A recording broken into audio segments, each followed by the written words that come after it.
एक इंटरेस्टिंग सा वाकया हुआ दोस्तों।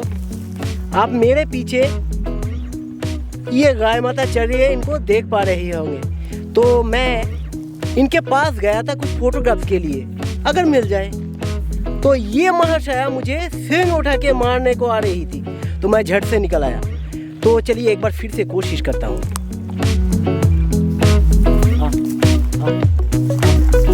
ये तो फिर से आ रही है दोस्तों, ये तो बहुत ही एंग्री है। माँ तो ऐसे नहीं होती। खैर चलिए दूर से ही 2-4 फोटोग्राफ्स ले लेता हूँ। गाय माता, आपकी फोटो तो मैंने ले ली है और वीडियो भी बनाऊंगा जरूर। तो दोस्तों आज मैं इनका एक पेंटिंग बनाने वाला हूँ। तो आपने तो देखा है सिंग उठा के मारने आ रही थी, तो इतना परिश्रम किया दोस्तों।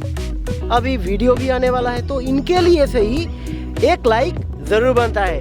और ऐसी ही पेंटिंग वीडियोस में अगर आप इंटरेस्ट रखते हैं तो मेरे चैनल को जरूर सब्सक्राइब कर लेना। साथ में वो बेल नोटिफिकेशन आइकन को भी ऑन रखना, ताकि मैं जब भी कोई नया वीडियो अपलोड करूं उसके नोटिफिकेशन आपको मिस ना हो, झट से मिल जाए। और दोस्तों यहाँ पे आप मेरा इंस्टाग्राम का हैंडल लिंक देख पा रहे होंगे, तो मुझे इंस्टाग्राम पे भी फॉलो कर सकते हैं। और एक बात दोस्तों, आप अपना कमेंट्स ज़रूर देना, क्योंकि आपके कमेंट से मुझे काफ़ी मोटिवेशन मिलता है। तो एंजॉय कीजिए इस वीडियो को।